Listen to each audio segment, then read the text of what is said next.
എനിക്ക് 2 കുട്ടികളായിരുന്നു. വേദിക കൃഷ്ണമൂർത്തി എന്ന വേദുവും ദേവിക കൃഷ്ണമൂർത്തി എന്ന ദേവുവും. പക്ഷേ ഇന്ന് വേദുമോൾ മാത്രമേ എൻ്റെ ഒപ്പമുള്ളൂ. കുഞ്ഞുങ്ങൾ ജനിച്ചപ്പോൾ എൻ്റെ ഭാര്യ ഷാരി മരിച്ചു. പിന്നീട് അവളെ വളർത്തിയത് ഞാനായിരുന്നു. 8ാം തരത്തിൽ പഠിക്കുമ്പോൾ സ്കൂളിൽ നിന്നും ടൂറ് പോയതായിരുന്നു. 3 ദിവസത്തേക്ക് രണ്ടാളും. പിന്നീട് ഞാൻ അറിഞ്ഞത് എൻ്റെ ദേവമോളെ കാണാനില്ലെന്നായിരുന്നു. തകർന്നു പോയി ഞാൻ. ഒത്തിരി കഷ്ടപ്പെട്ടായിരുന്നു ഞാൻ എൻ്റെ കുട്ടികളെ വളർത്തിയത്. ഒരിക്കൽ പോലും അമ്മയില്ലാത്ത സങ്കടം ഞാൻ അവരെ അറിയിച്ചിട്ടില്ലായിരുന്നു. പക്ഷേ എനിക്കെൻ്റെ കുഞ്ഞിനെ നഷ്ടമായി. ഞാൻ എൻ്റെ ഭാര്യയ്ക്ക് കൊടുത്ത വാക്ക് പാലിക്കാൻ എനിക്കായില്ല. അയാൾ ചുണ്ട് കൂട്ടിപ്പിടിച്ച് വിതുമ്പി കരഞ്ഞു. എന്നിട്ട് അന്വേഷിച്ചില്ലേ? അയാളുടെ സങ്കടം കണ്ടതും അയാളോട് അങ്ങനെ പെരുമാറേണ്ടിയിരുന്നില്ല എന്നവർ ചിന്തിച്ചു. രണ്ടാൾക്കും കുറ്റബോധം തോന്നി. അന്വേഷിക്കാൻ ഇനി സ്ഥലമൊന്നും ബാക്കിയില്ല. അയാൾ കണ്ണുനീർ തോർത്തിലൊപ്പി രണ്ടാളെയും ഒന്ന് നോക്കി. ദേവൂട്ടിയെ ഞങ്ങൾ കണ്ടെത്തി തരട്ടെ? നന്ദൻ്റെ പെട്ടെന്നുള്ള ചോദ്യം കേട്ടതും അയാൾ തല ഉയർത്തി അവനെ ഒന്ന് നോക്കി. നിങ്ങൾ പോലീസാണോ? അയാൾ സംശയത്തോടെ നെറ്റിചുളിച്ചു. അതെ, ഞാൻ നന്ദഗോപൻ IPS. ഇത് ലക്ഷ്മൺ, ക്രൈംബ്രാഞ്ചിൽ നിന്ന്. അവൻ പറഞ്ഞതും അയാൾ പേടിയോടെയും ഞെട്ടലോടെയും അവരെ നോക്കി. സർ, ഞാൻ അറിയാതെ. സാരമില്ല എങ്കിൽ അങ്കിളിന് ഞങ്ങളെ സഹായിക്കാൻ പറ്റുമോ? ലക്ഷ്മൺ തിരിച്ചും ഗൗരവത്തോടെ ചോദിച്ചു. ഞാൻ എന്താ ചെയ്യേണ്ടത്? അയാൾ പെട്ടെന്ന് ചോദിച്ചു. അങ്കിളിനൊരു ചെറിയ ജോലിയേ ഉള്ളൂ. എന്താന്ന് പറയാം. അയാളെ പിടിച്ചാൽ മാത്രമേ ദേവുമോൾ എവിടെയാണെന്ന് അറിയാൻ കഴിയുകയുള്ളൂ. നന്ദൻ്റെ വാക്കുകൾ കേട്ടതും അയാൾ അല്പനേരം മൗനമായി. എന്നിട്ട് വീണ്ടും തുടർന്നു. എനിക്കെൻ്റെ മോളെ വേണം. അതിന് ഞാൻ എന്തു വേണമെങ്കിലും ചെയ്യാം. അത് അച്ഛൻ്റെ ഉറച്ച വാക്കുകളായിരുന്നു. ശേഷം നന്ദൻ അയാളുടെ ജോലി വളരെ വ്യക്തമായി തന്നെ പറഞ്ഞു കൊടുത്തു. എല്ലാം അയാൾ വളരെ ശ്രദ്ധയോടെ കേട്ട് മനസ്സിലാക്കി. ഇതേ സമയം ഹോസ്പിറ്റലിൻ്റെ ഇടനാഴിയിലൂടെ നടന്നു വരുവായിരുന്ന ആമിയെ പുറകിൽ നിന്നാരോ പിടിച്ചു വലിച്ച് തൊട്ടടുത്തുള്ളൊരു റൂമിലേക്ക് കയറ്റി വാതിലടച്ചു. അവൾ പേടിയോടെ മുന്നോട്ട് നോക്കിയതും മുന്നിൽ നിൽക്കുന്ന ആളെ കണ്ടവൻ സംശയത്തോടെ നോക്കി. ഹരിയേട്ടൻ? എന്താ ഹരിയേട്ടാ, പേടിപ്പിച്ചു കളഞ്ഞല്ലോ. പേടിക്കേണ്ടിയിരിക്കുന്നു ആമി. എന്താ ഏട്ടാ, എന്തെങ്കിലും പ്രോബ്ലം ഉണ്ടോ? ഉണ്ട്. നന്ദൻ പോയിരിക്കുന്നിടത്ത് അദ്ദേഹത്തെ തിരിഞ്ഞ് ശങ്കറിൻ്റെ ആളുകൾ പോയിട്ടുണ്ട്. അവിടെ വെച്ച് എന്തെങ്കിലും പറ്റിയ, അല്ലെങ്കിൽ അവിടെ വെച്ച് രാജമോഹൻ്റെ ആൾക്കാർ നന്ദനെ തിരിച്ചറിഞ്ഞാൽ? അവൻ തൻ്റെ ആശങ്കകൾ അവളോട് പങ്കുവച്ചു. ഈശ്വര, എൻ്റെ നന്ദേട്ടൻ ഒരാപത്തും വരുത്തരുതേ. അവൾ നിശബ്ദമായി ദൈവത്തോട് പ്രാർത്ഥിച്ചു. ആമി, ഞാൻ നിന്നെ പേടിപ്പിക്കാൻ പറഞ്ഞതല്ല മോളെ, സത്യമാണ്. എന്തായാലും നീ അറിഞ്ഞിരിക്കണം, അതിനാണ് ഞാൻ. അവളുടെ സങ്കടം കണ്ടതും അവൻ പതിയെ പറഞ്ഞു.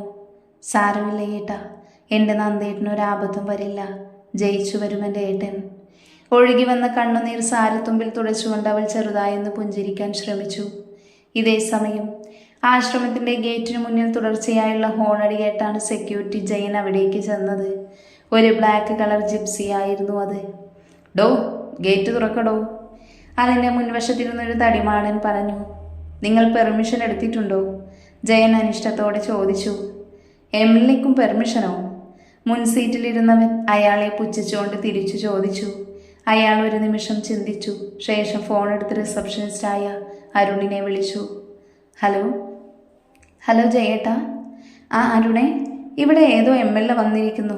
പെർമിഷൻ എടുത്തു എന്ന് ചോദിച്ചപ്പോൾ എന്നോട് തട്ടിക്കയറുക. നീ രജിസ്റ്ററിലൊന്ന് നോക്കിയേ. ആ, ഒരു മിനിറ്റ്.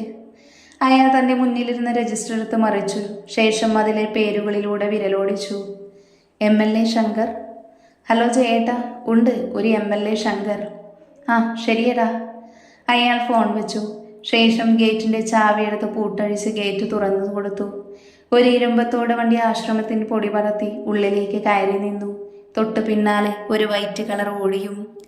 ജയൻ ഗേറ്റ് അടച്ചുപൂട്ടി തിരിച്ച് വന്നയാളുടെ കസേരയിലിരുന്നു. ജിപ്സിയിൽ നിന്ന് ഗുണ്ടകളെന്ന് തോന്നിക്കുന്ന 4-5 പേര് പുറത്തിറങ്ങി. ജയൻ അയാളെ ഉറ്റുനോക്കി. അയാൾ ചുറ്റുമൊന്ന് നോക്കി ആശ്രമത്തിനുള്ളിലേക്ക് അടിവെച്ചു. അയാളുടെ പിന്നാലെ 2 പേരും പോയി. ജിപ്സിയിൽ നിന്നും ഒടുവിൽ ഇറങ്ങിയവൻ്റെ കയ്യിൽ ഒരു ബിയർ ബോട്ടിൽ ഉണ്ടായിരുന്നു. അവനത് ചുണ്ടോടടുപ്പിച്ചുകൊണ്ട് ആശ്രമത്തിലേക്ക് കയറാൻ ഒരുങ്ങിയതും. അതെ. പെട്ടെന്നൊരു വിളിയേട്ട് തിരിഞ്ഞു നോക്കി. അവൻ ഒറ്റപ്പുരികം ഉയർത്തി നിന്നു. ഇതൊന്നും അകത്തേക്ക് കൊണ്ടുകയറാൻ പറ്റില്ല.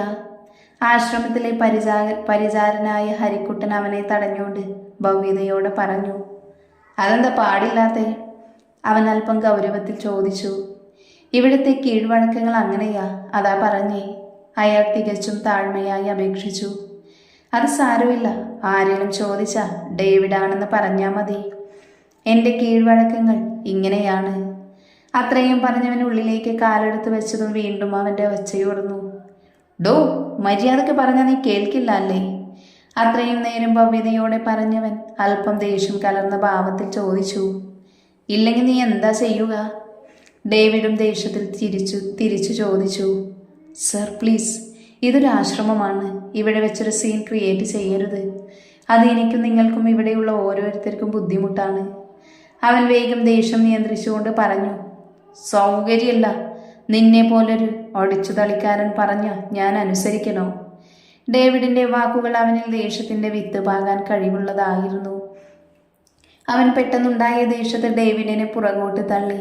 പ്രതീക്ഷിക്കാതായിരുന്നതിനാൽ അവൻ പുറകോട്ടാഞ്ഞ് കയ്യിലിരുന്ന ബോട്ടിൽ താഴേക്ക് പതിച്ച് പൊട്ടിച്ചിതറി. മദ്യത്തിന്റെ ഗന്ധം അവിടമാകെ പരന്നു. ഇതേ സമയം റൂമിൽ നിന്ന് പുറത്തേക്ക് ഇറങ്ങി വന്ന മൂർത്തി ഇതെല്ലാം കണ്ടുകൊണ്ട് ഉമ്മറത്തേക്ക് വന്നു. അയാളുടെ തൊട്ടു പിന്നാലെ അല്പം കൈയകലത്തിൽ നന്ദനും ലക്ഷ്മണനും. ഡോ പൊന്ന മോനെ! ഒറ്റ അലർച്ചയോടെ ഡേവിഡ് ഹരിയുടെ നെഞ്ചു നോക്കി ചവിട്ടി. അവന്റെ ബലത്തോടെയുള്ള ആക്രമണത്തിൽ ഹരി ദൂരേക്ക് തെറിച്ചു വീണു. ആ വീഴ്ചയിൽ അവന്റെ തലനിലത്തുണ്ടായിരുന്നൊരു പാറക്കല്ലിൽ ശക്തിയിൽ ഇടിച്ചുപൊട്ടി ചോരയൊഴുകി.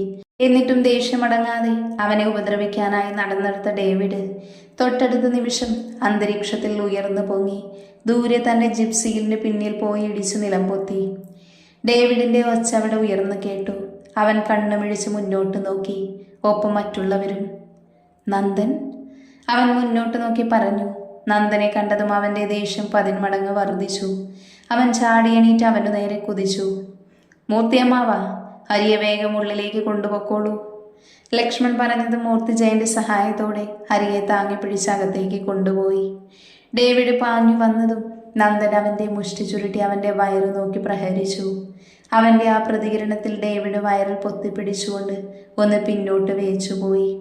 എങ്കിലും തൊട്ടടുത്ത നിമിഷം അവൻ പൂർവാധികം ശക്തിയോടെ തലകുനിച്ചുകൊണ്ട് ഓടി വന്ന് നന്ദന്റെ വയറിൽ ശക്തിയിൽ പിന്നോട്ട് തള്ളി അവനെ മതിലിന്റെ ഭിത്തിയിൽ ചേർത്ത് വെച്ച് മുഷ്ടി ചുരുട്ടി മൂക്കിലിടിച്ചു.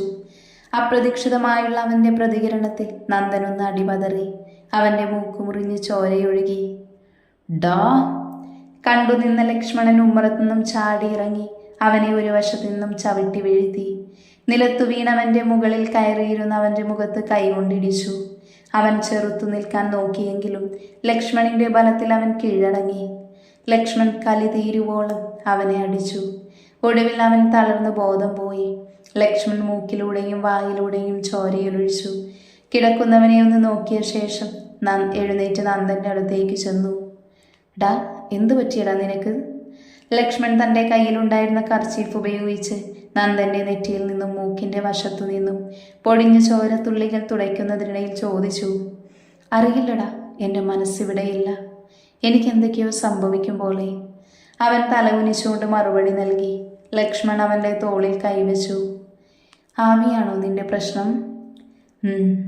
എനിക്കെന്തെങ്കിലും സംഭവിച്ച അവൾ തകർന്നു പോകും. അങ്ങനെയുണ്ടായ നീ കൂടെ കൂട്ടാമോ അവളെ? അവന്റെ ചോദ്യത്തിൽ ലക്ഷ്മൺ ഞെട്ടി തറഞ്ഞു നിന്നു. എനിക്കറിയാം നിനക്ക് പണ്ടേ അവളെ ഇഷ്ടമായിരുന്നെന്ന്. നന്ദൻ അവന്റെ മറുപടിക്കായി അവന്റെ മുഖത്തേക്ക് ഉറ്റുനോക്കി. നന്ദ, നീ എന്തൊക്കെയാ ഈ പറയുന്നേ? നിനക്കെന്തു പറ്റാൻ? ഞാനില്ലേ കൂടെ. നിനക്കൊന്നും പറ്റില്ല. പറ്റാൻ ഞാൻ സമ്മതിക്കില്ല. അത്രമാത്രം പറഞ്ഞവൻ ഉള്ളിലേക്ക് കയറിപ്പോയി. ആമയെക്കുറിച്ചൊരു വാക്ക് പോലും പറയാതെ പോകുന്നവനെ തന്നെ നന്ദൻ നോക്കിയിരുന്നു. റൂമിനുള്ളിൽ കയറി വാതിലടച്ച ലക്ഷ്മൺ ബെഡിലേക്കിരുന്നു. ശരിയാണടാ നീ പറഞ്ഞത്. ഇഷ്ടമായിരുന്നു ഒത്തിരി. എന്നേക്കാൾ കൂടുതൽ എനിക്കിഷ്ടമായിരുന്നു അവളെ. പക്ഷെ അവൾ സ്നേഹിച്ചത് നിന്നെയാണെന്നറിഞ്ഞ നിമിഷം ഞാൻ അനുഭവിച്ച വേദന, നഷ്ടബോധം എന്നെ പലപ്പോഴും കാർന്നു തിന്നാൻ തുടങ്ങിയപ്പോൾ ഞാൻ ഓർത്ത ഒരേ ഒരു മുഖം നിൻ്റെയായിരുന്നു നന്ദ.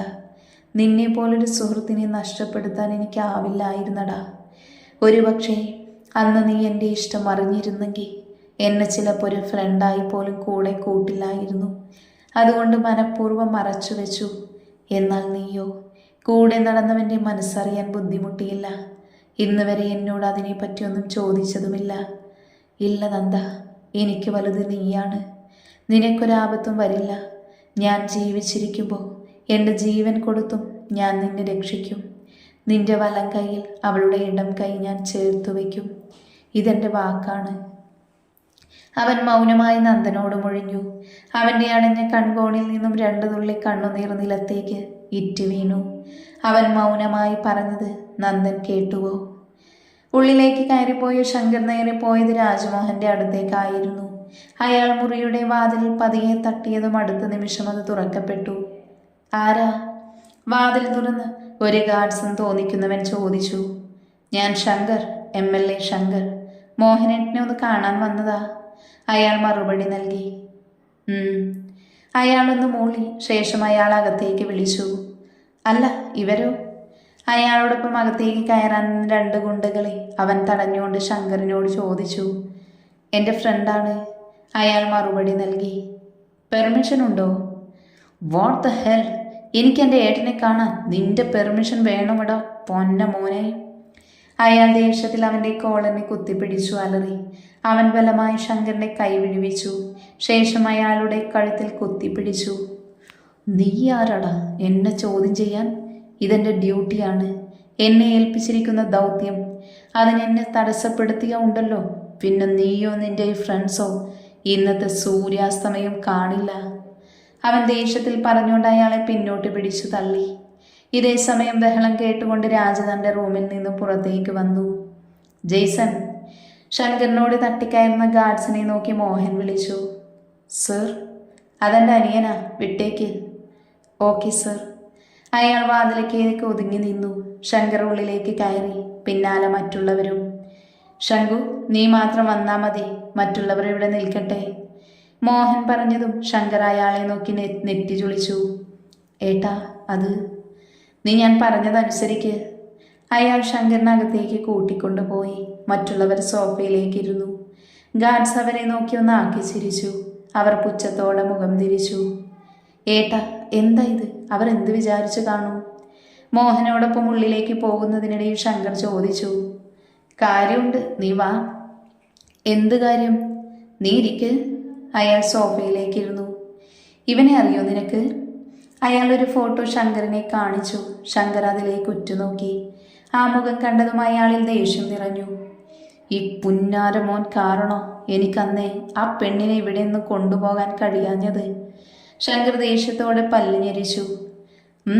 അവളിപ്പോൾ എവിടെയുണ്ട്? ആളെൻ്റെ കസ്റ്റഡിയിൽ തന്നെ ഉണ്ട്. എന്താ ഏട്ടാ? അയാൾ സംശയത്തോടെ ചോദിച്ചു. നമുക്കൊരു പാർട്ടിയെ ഒത്തുകിട്ടിയിട്ടുണ്ട്. 5.5 കോടിയാണ് അയാൾ ഓഫർ ചെയ്തിരിക്കുന്നത്. ആണോ? അന്നവൾക്ക് പറഞ്ഞിരുന്ന വില 2 കോടിയായിരുന്നു. ശങ്കർ മറുപടി നൽകി. അതെ, ഇന്നതിൻ്റെ ഇരട്ടിയാണ് ചോദിക്കുന്നത്. അതുകൊണ്ട് അവളെ അണിയിച്ചൊരുക്കി ഇരുത്തിക്കോ. വൈകാതെ അയാൾ വരും കൊണ്ടുപോകാൻ. മോഹൻ വിജയചിരിയോടെ പറഞ്ഞതും ശങ്കറും അതിൽ പതുക്കെ ചേർന്നു. ദേവിക കൃഷ്ണമൂർത്തി. അയാൾ പതിയെ മൊഴിഞ്ഞു.